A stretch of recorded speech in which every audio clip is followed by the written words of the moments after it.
Good morning. Welcome to Madan Kumar Vlogs. Day 71 of Walking Challenge. Walking with Madan Kumar சீரீஸில் join பண்ணிக்கிங்க. 10,000 ஸ்டெப்ஸை complete பண்ணணும். அதுதான் இன்றைக்கி task. இன்றைய பொழுது சிறப்பாக ஸ்டார்ட் ஆகிருக்கு. நேற்றைய வீடியோவில் பார்த்துருப்பீங்க, நான் என்னோடய செக்லிஸ்ட் டெய்லி ஹேபிட் ட்ராக்கரை நான் உங்களுக்கு ஷோ பண்ணியிருந்தேன். அதில் நிறைய கேட்டகரிஸ் போட்டு ஒவ்வொன்றையும் எப்படி நான் ட்ராக் பண்ணியிருக்கேன் அப்படிங்கிறத பார்த்துருந்தேன். டே 1ல் கொஞ்சம் வெயிட் குறைஞ்சிருக்கு. ஸோ அதை ஹாப்பி நியூஸாக நம்ம சொல்லிக்கலாம். மற்ற எல்லா விஷயமும் நான் ட்ராக் பண்ணிகிட்டு இருக்கேன். இது ரிலேட்டடாக உங்களுக்கு ஏதாவது சொல்லணும் அல்லது ஏதாவது கேட்கணும் அப்படின்னா நீங்கள் கீழே கமெண்ட்டில் போஸ்ட் பண்ணலாம். இன்றைக்கும் ஈவினிங் 6 மணிக்கு வீடியோ வரும். இந்த வீடியோலையும் இன்றைக்கி ப்ராசஸ் நான் எப்படி பண்ணியிருக்கேன், என்னோடய ட்ராக்கர்ஸ் எல்லாமே எப்படி பண்ணியிருக்கேன் அப்படிங்கிற ஒரு எல்லா விஷயமும் உங்களுக்கு அந்த வீடியோஸில் அப்டேட் ஆகிருக்கும். நேற்றைய பொழுது ரொம்பவே சிறப்பாக போச்சு. நேற்றைய பொழுதில் நான் என்னென்னலாம் பண்ணேன் அப்படிங்கிறது பார்த்தீங்கன்னா, டயட் ரொம்ப நீட்டாக இருந்தேன், சூப்பராக இருந்துச்சு. ஈவினிங்க்கு மேலே நான் சாப்பிடல. ஈவினிங் ஒரு 5:30 நான் என்னோடய டின்னரை முடிச்சுக்கிட்டேன். நைட்டு ஒரு பால் மட்டும் குடித்தேன், ஏன்னா லைட்டாக பசி எடுத்துருச்சு. இருந்தாலும் அடுத்தடுத்த நாட்களில் அதுவும் இல்லாமல் கொண்டு போகிறதுக்கு நான் ட்ரை பண்ணுறேன்.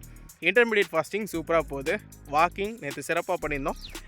நேற்று வாக்கிங்கை ரொம்ப சிறப்பாக அமைச்சது யாருன்னு கேட்டிங்கன்னா, அந்த ஆடியோ புக் சொல்லியிருந்தேன், சூப்பராக இருந்துச்சு. அந்த ஆடியோ புக் கிடையாது, ஆடியோ கான்வர்சேஷன் 2026 என்னெல்லாம் இன்வெஸ்ட் பண்ணலாம் அப்படிங்கிற மாதிரி ஒரு ஆடியோ நல்லா இருந்துச்சு, சூப்பராக போச்சு. இந்த தடவை இன்றைக்கி நான் என்ன பண்ணியிருக்கேன் அப்படின்னா, டெய்லி ரிலேட்டடில் இருக்கக்கூடிய ஒரு சில யூடியூப் ஆடியோஸ் எடுத்துருந்தேங்க. யூடியூப் வீடியோஸ் இருக்கும் இல்லையா, அந்த யூடியூப் வீடியோவாக பார்க்காம ஆடியோஸ் மட்டும் டவுன்லோட் பண்ணிட்டு வந்திருக்கேன். ஸோ அது நான் இன்றைக்கி கேட்க போகிறேன், எப்படி இருக்குது, நிறைய எனக்கு என்னெல்லாம் இன்புட் கிடைக்க போகுது அப்படிங்கிறதையும் பார்க்கலாம். அதை வச்சு தான் இன்றைக்கி வாக்கிங் எப்படி இருக்க போகுதுன்னு இருக்குது.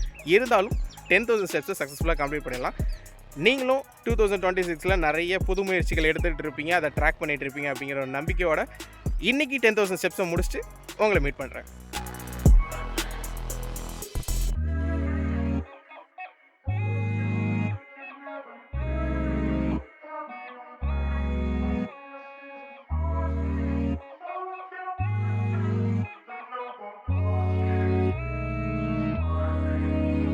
$10,000 ஸ்டெப்ஸை சக்ஸஸ்ஃபுல்லாக கம்ப்ளீட் பண்ணியாச்சு. இன்றைய பொழுது சிறப்பாக அமைஞ்சிச்சு.